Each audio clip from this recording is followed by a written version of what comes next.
January 1945, Hiroshima. A single sheet of paper flutters through the morning air, drifting past wooden storefronts and landing in the calloused hands of a factory worker named Takeshi. The rice paper feels foreign, smooth, machine-made, impossibly white compared to the coarse wartime newsprint he's grown accustomed to.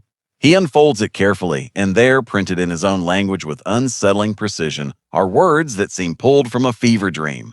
Evacuate these cities immediately. We cannot promise your safety if you remain. 12 cities are listed. His city is among them. He looks up at the cloudless sky, then back at the leaflet, and for the first time in 4 years of war, the propaganda about invincible Japanese spirit feels thin as silk against his skin. For the civilians of Imperial Japan, reality had become a curated performance. The government-controlled newspapers spoke only of glorious victories, tactical withdrawals, and the emperor's divine protection extending over every home and child. American forces were portrayed as demons, barbaric raiders who would defile temples and slaughter women. The national radio broadcast daily assurances Japan was winning, sacrifice was temporary, victory was certain. In this sealed information ecosystem, the average Japanese civilian had no framework for understanding the true scope of the Pacific War. No knowledge of Midway's devastation, no comprehension of the Philippines' fall, no sense that American industrial might was producing a bomber every 63 minutes. They knew only what they were told, and what they were told was a fiction carefully maintained by military censors who confiscated letters, arrested doubters, and executed journalists who strayed from the approved narrative. Then the leaflets began to fall. Not thousands, millions. Over the summer of 1945, American B-29 superfortresses dropped more than 63 million leaflets across Japanese cities, printed on presses in Saipan, and delivered with the same precision used for incendiary bombs. The Japanese civilians expected nothing from these papers except crude propaganda, perhaps threats or racist caricatures matching their own government's description of American savagery. What they encountered instead was something far more unsettling: politeness, specificity, and impossible knowledge.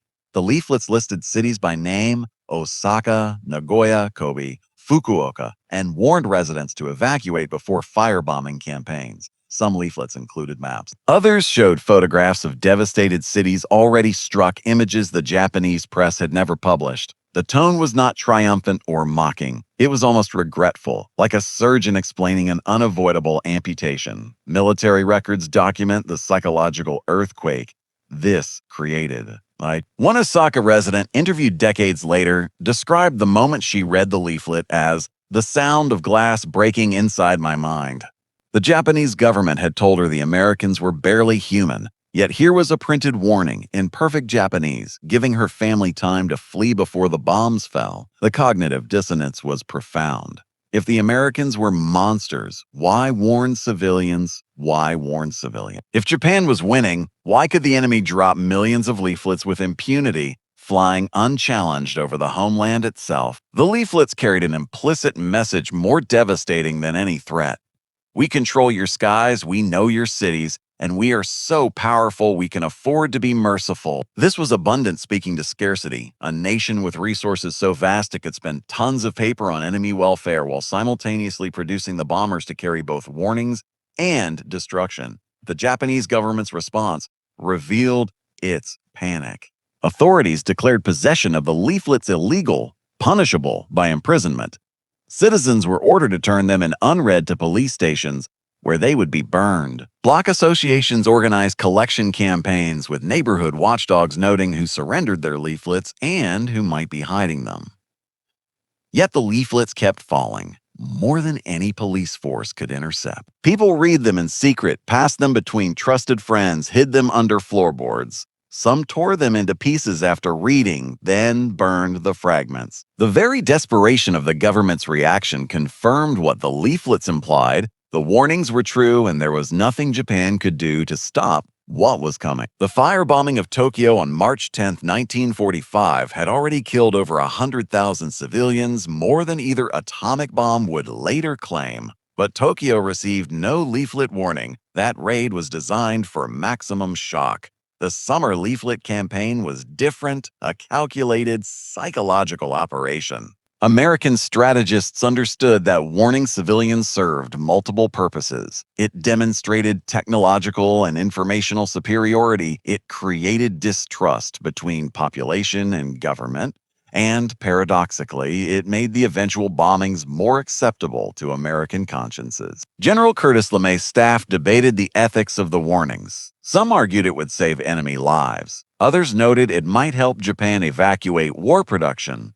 In the end, the leaflets fell, and the bombs followed, and in cities like Toyama and Nagaoka, where evacuation rates were highest after leaflet drops, civilian casualties were measurably reduced. The symbolic power of those leaflets, white paper cascading from silver bombers, became a recurring image in post-war Japanese memory. They represented America's dual nature, the capacity for industrial-scale destruction married to an almost naive belief in fair warning, due process, and the value of individual human life even among enemies. Japanese civilians, conditioned to collective sacrifice where individual survival was secondary to national duty, confronted a foreign philosophy: the American insistence that even in total war, civilian life retained inherent worth. This was democracy's self-image made physical, power restrained by principle, might tempered by conscience, even when that conscience was imperfect and selective. When the war ended in August, many Japanese families still possessed hidden leaflets pressed between book pages or tucked behind family altars. These scraps of paper had outlasted the empire. In the decades that followed, historians would debate the leaflet's true effectiveness. Did they save lives or simply provide psychological cover for unprecedented urban destruction? Were they genuine humanitarian gestures or cynical propaganda? But for the civilians who held them, who felt American paper's impossible smoothness and read their own cities' names printed with foreign precision, the leaflets represented a crack in the absolute wall of their government's narrative. Through that crack, light entered. The light of doubt, of reality, of a world larger and more complex than any single nation's mythology. The truth carried by wind does not ask permission to land. It simply falls and waits to be read and